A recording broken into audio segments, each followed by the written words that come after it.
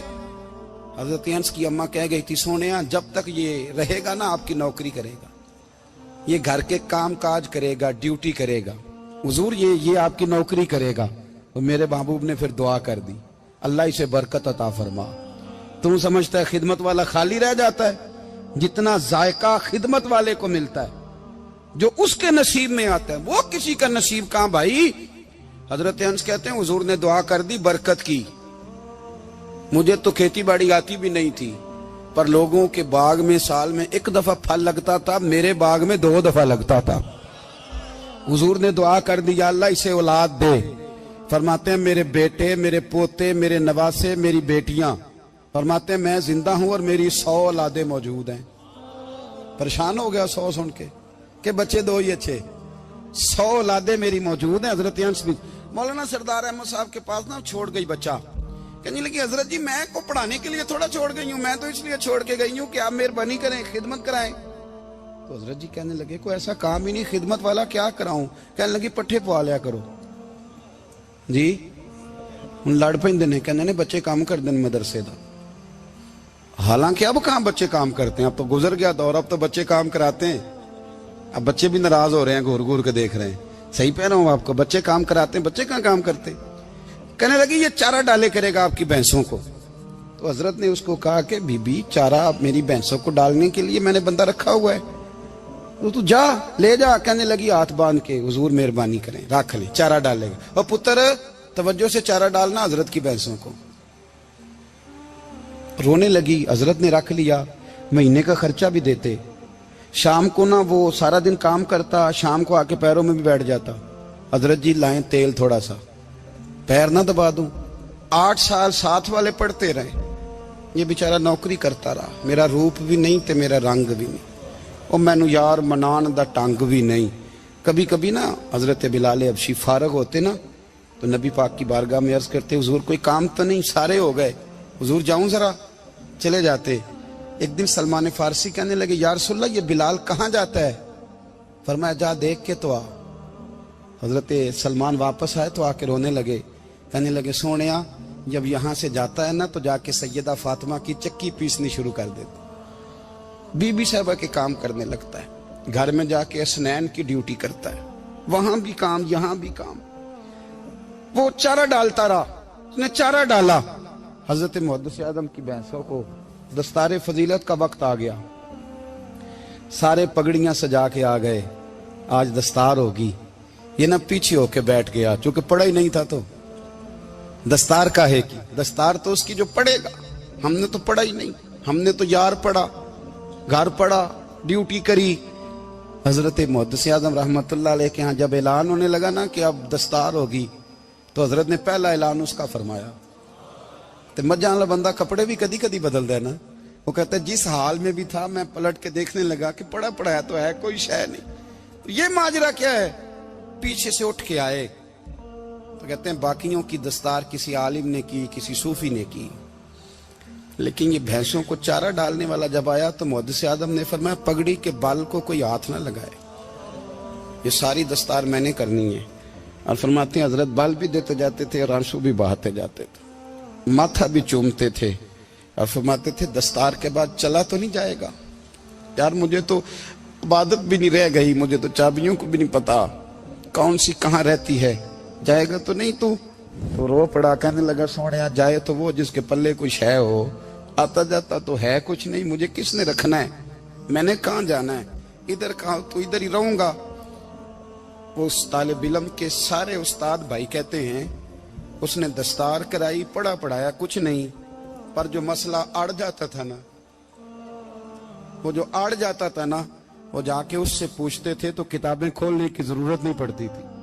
حضرت ام سلمہ رضی اللہ تعالیٰ عنہ کہتی ہے میں نے عرض کی یا رسول اللہ صلی اللہ علیہ وسلم میری بچی بڑی بیمار ہے، تو مجھے کسی نے کہا ہے یہ تھوڑی سی نشے والی چیز ہے، یہ بنا کے تیار کر کے دو صحیح ہو جائے گی، بیمار ہے بچی تو یہ نشے والی چیز ہے، اس کو تیار کر کے دو، تھوڑا نشہ ہے۔ اگرچہ بعض میں نے شروع میں کہا بعض لوگ مریض کو, سخت مریض کو ایسی ادویات جو مجبوری بن جائے اس کی گنجائش اور اجازت دیتے ہیں. محتاط علماء تو اس میں بھی بہت ساری چیزیں پہلے بیان کرتے ہیں, لیکن اس نے کہا جی میرا نشہ دینا ہے شفا کے لیے. حضرت ام سلمہ کہتی ہے میرے نبی پاک نے میری طرف دیکھا, میری طرف, تو میں نے کہا یا رسول اللہ آپ کیا فرمانا چاہ رہے ہیں؟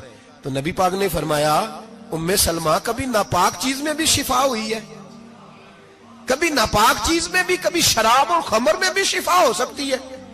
شفا رب کریم نے رکھی ہے پر شہد کے اندر رکھی ہوئی ہے, شفا اللہ نے رکھی ہے قرآن مجید میں رکھی ہوئی ہے. تو اس میں بھی کبھی یہ حضور نے بیان کیا ہے کہ اس کے اندر شفا ہو سکتی, تو امت کتنی دلیری کرتی ہے جو یہ مشورے دیتی ہے کہ اس کے اندر نشہ ہے, شراب ہے, تو کھانسی چلی جائے گی تو فلانی بیماری چلی جائے گی. نہ آؤ ان چیزوں پہ, نہ اپنے ایمان کو خرابی دو, اور نہ ایسی باتیں کرو جس سے کہ ڈائریکٹ رسول اللہ صلی اللہ علیہ وسلم کے واضح ارشاد کی بارگاہ میں دے گئی تھی. تو حضور کی بارگاہ میں یہ نہیں کہا تھا کہ یا رسول اللہ پڑھا دیں, ہاں میں ذمہ داری سے بات کر رہا ہوں. یہ نہیں کہا تھا حضور مجاہد بنا دیں, یہ تھوڑی کہا تھا کہ یا رسول اللہ صلی اللہ تعالی علیہ وسلم سے مفسر, محدث, محقق, مفتی بنا دیں. حضرت انس کی اماں کہہ گئی تھی سونیا جب تک یہ رہے گا نا آپ کی نوکری کرے گا, یہ گھر کے کام کاج کرے گا, ڈیوٹی کرے گا. حضور یہ آپ کی نوکری کرے گا. تو میرے محبوب نے پھر دعا کر دی اللہ اسے برکت عطا فرما. ایک مزار ہے, مجھے ایک صاحب کہنے لگے آ جائیں یہاں بھی فاتحہ پڑھیں. میں نے کہا یہاں کیا ہے؟ کہنے لگے تھے تو بابا جی نشہ وشا کرتے, پر اب سنا ہے لوگوں کی منتیں بڑی پوری ہوتی ہیں, مجھے جذبات بڑے کم آتے ہیں. میں نے اس آدمی کو گریبان سے پکڑ لی, میں کہ ادھر ہٹ, وہ تو نشہ کرتا تھا اور تو جاتا تھا, تیری یہ کیسے طاقت ہوئی, تو نے مجھے مشورہ دے دیا, تو ہمیں کمزور سمجھتا ہے, ہم کمزور ایمان کے لوگ ہیں, اور میں یہاں تجھے کہوں گا نہیں میں یہاں نہیں جاتا, میں وہاں جاتا ہوں. بالکل کوئی لگی لپٹی بات نہیں, کھری بات. تصوف وہ, دربار وہ جہاں قرآن پڑھا جائے اور رسول اللہ کی حدیث سکھائی جائے, باقی کوئی مطلب نہیں کسی قسم کا. میں داتا صاحب کبھی جاؤں نا جلسہ کرنے کسی کام سے, کسی تقریب میں, تو میں داتا صاحب کے مزار پہ نہیں جاتا. میں کہتا ہوں یار یہ یرانہ نہیں کہ بندہ کسی کام آیا تھا تو فاتحہ پڑھ لی, واپس چلو. گکھڑ سے سپیشل آئیں گے داتا صاحب کے مزار پہ حاضری دینے, اور میرے سنگی گواہ ہیں کہ میں سپیشل ٹائم نکال کے بہت سارے کام چھوڑ کے سپیشل جاتا ہوں, اور میں مراد ماننے نہیں جاتا, میں داتا صاحب کا شکریہ ادا کر دے جاتا ہوں. میں ان سے کہتا ہوں حضور آپ کی مہربانی, آپ یہاں آئے تو ہمارے بڑے بھی رسول اللہ کے غلام بن گئے. میں تو سلام عقیدت پیش کرنے جاتا ہوں. ہم مزارات پر جانے کے قائل نہیں, بلکہ ہماری تو عقیدت کا درجہ ہی مکمل نہیں ہوتا جب تک ہم مزار پہ سلام نہ کریں. پر مزار داتا صاحب کا, مزار خواجہ معین الدین اجمیری کا, مزار غوث اعظم جیلانی کا, مزار محدث اعظم مولانا سردار احمد کا, مزار اولیاء کا, مزار میاں شیر محمد شرک پوری کا, مزار رب کریم کے بندوں کا. بھنگیوں چرسیوں کے مزار نہیں ہوتے, اور نام ان مزارات کے قائل ہے, بالکل قائل نہیں ہم. میں تھوڑے دن پہلے لاہور گیا تھا, تو میں کار میں میاں صاحب میاں شیر محمد شرک پوری کا ذکر کر رہا تھا. میں اپنے دوستوں سے کہہ رہا تھا یار بہت بڑا بابا ہوا ہے. تو مجھے کہنے لگی کرامت کیا ہے؟ میں نے کرامت یہ ہے کہ ساری زندگی سنت کا درس دیا ہے. تو مجھے کہنے لگے آپ کبھی گئے نہیں؟ میں نے کہا میں اسپیشل گیا تھا, اور تھوڑے دنوں کے بعد پروگرام بناؤں گا تو میں ساتھ لے کے جاؤں گا. ہم مزارات کے قائل ہیں, حاضریاں دیں گے مزاروں پہ, لیکن بھنگیوں چرسیوں کے مزاروں پر جانے کے قائل ہیں. زور سے بولے, یہاں جانے کے قائل ہیں, کوئی عقیدہ نہیں ہے ہمارا. نشہ بکے گا اب مزاروں پہ, اب یہ تصوف ہوگا وہاں, یہ طریقت ہوگی. اور ملت پر رحم کھاؤ خدا را. اگر تمہارے قومی ادارے کہتے ہیں رپورٹ کرنے والے کہ 70 لاکھ پاکستانی نشہ کرتا ہے, تو کیا تمہیں یہ نہیں پتا کہ نشہ بیچتا کون ہے؟ کیا تمہیں یہ نہیں پتا کہ ڈرگز کا کاروبار کون کرتا ہے؟ اگر تمہیں یہ پتا ہے تو کیا یہ خبر نہیں تمہیں کہ ان رگوں پر یہ خون اتارتا کون ہے؟ میں اپنے بزرگوں سے معذرت کے ساتھ, نشے کا آغاز, ناراض تو نہیں ہو جائیں گے بزرگ, نوجوانوں کو میں لتاڑ لیتا ہوں لیکن بزرگوں کی عزت کرنا سنت ہے, تو میں بزرگوں سے معذرت کے ساتھ یہ یوں سمجھ لیے خوگرے حمد سے تھوڑا سا گلا بھی سن لے. نشہ سگریٹ سے شروع ہوتا ہے,